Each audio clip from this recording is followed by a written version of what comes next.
بسم اللہ الرحمن الرحیم اللہم صلی علی محمد و آل محمد۔ السلام علیکم۔ کیا آپ جانتے ہیں کہ درود پاک کے اس خوبصورت سفر میں فرشتوں کا کیا کردار ہوتا ہے؟ آج ہم آپ کے ساتھ بڑا مختصر سا اور خوبصورت اور محبت سے بھرا انکشاف کریں گے، خاص طور پر ان لوگوں کے لیے جو درود پاک سے محبت کرتے ہیں اور نبی کریم صلی اللہ علیہ وآلہ وسلم کی بارگاہ اقدس میں محبت اور عقیدت کے ساتھ درود و سلام کے نذرانے پیش کرتے ہیں۔ قرآن مجید میں فرمان الہی ہے کہ بے شک اللہ اور اس کے فرشتے نبی پر درود بھیجتے ہیں، اے ایمان والو تم بھی نبی پر درود و سلام بھیجا کرو۔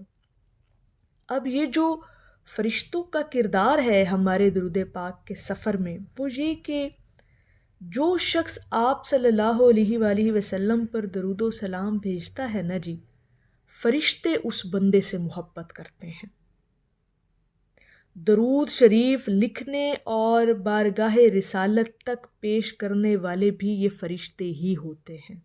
یہ ان کا کردار ایک اہم جو بنتا ہے وہ یہ کہ جب آپ کی زبانوں سے درود پاک جاری ہوتا ہے تو یہی فرشتے نبی کریم صلی اللہ علیہ وآلہ وسلم کی بارگاہ اقدس میں آپ کا بھیجا ہوا درود و سلام کچھ اس طرح سے پیش کرتے ہیں اور عرض کرتے ہیں کہ یا رسول اللہ، فلاں بن فلاں نے آپ صلی اللہ علیہ وآلہ وسلم کی بارگاہ میں درود و سلام کا تحفہ پیش کیا ہے۔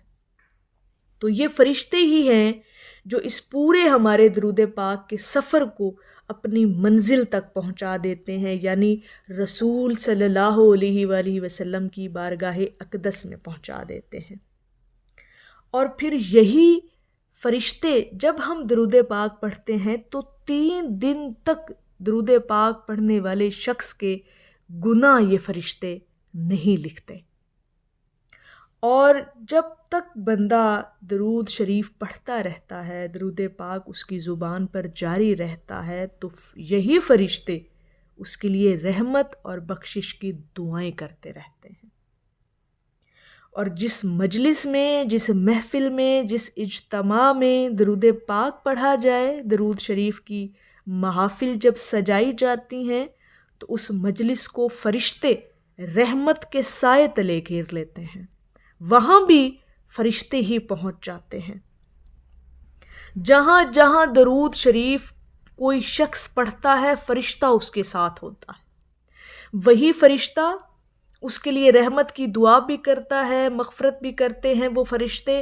وہی فرشتے حضور علیہ الصلوۃ والسلام کی بارگاہ اقدس میں بھی آپ کا درود و سلام پہنچاتے ہیں، اور وہ فرشتے آپ کو رحمت کے اور نورانیت کے حصار میں بھی لے لیتے ہیں۔ اور ہمارے ایک بزرگان دین، ہمارے اولیاء کرام حضرت توکل شاہ ارشاد فرماتے ہیں کہ بلائیں جب اترتی ہیں تو گھروں کا رخ کرتی ہیں، مگر جب درود شریف پڑھنے والے کے گھر پر آنے لگتی ہیں نا مصیبتیں یا بلائیں، تو وہ فرشتے جو درود شریف کے خادم ہیں نا، جن کا سب سے بڑا کردار، سب سے بڑی ڈیوٹی ہے درود و سلام پر لگائی جاتی، وہ اس گھر پر بلاؤں کو آنے ہی نہیں دیتے، بلکہ ان بلاؤں کو آس پاس اور پڑوس کے گھر سے بھی دور پھینک دیتے ہیں۔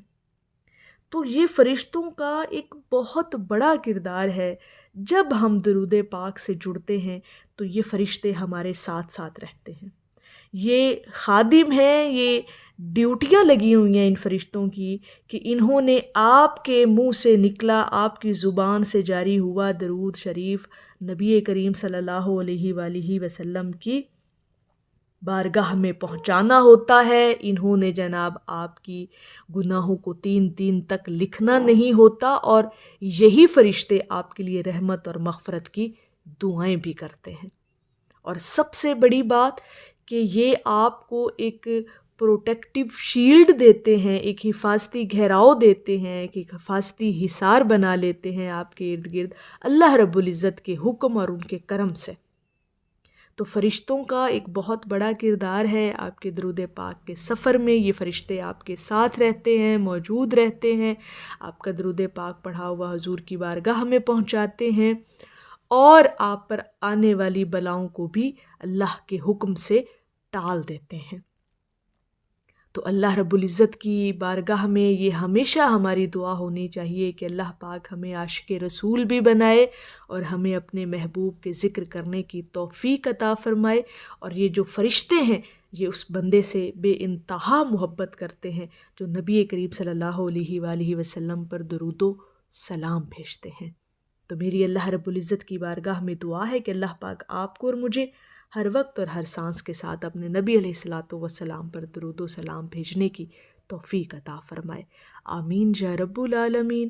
اور آخر میں ہے کہ اگر بھیجو گے درود ان پہ صبح و شام، کھل جائیں گے رحمت کے بھی پھر در و بام۔ ایک دفعہ محبت سے پڑھ لیجئے، صلی اللہ علیہ حبیبہ محمد و آلہ وسلم۔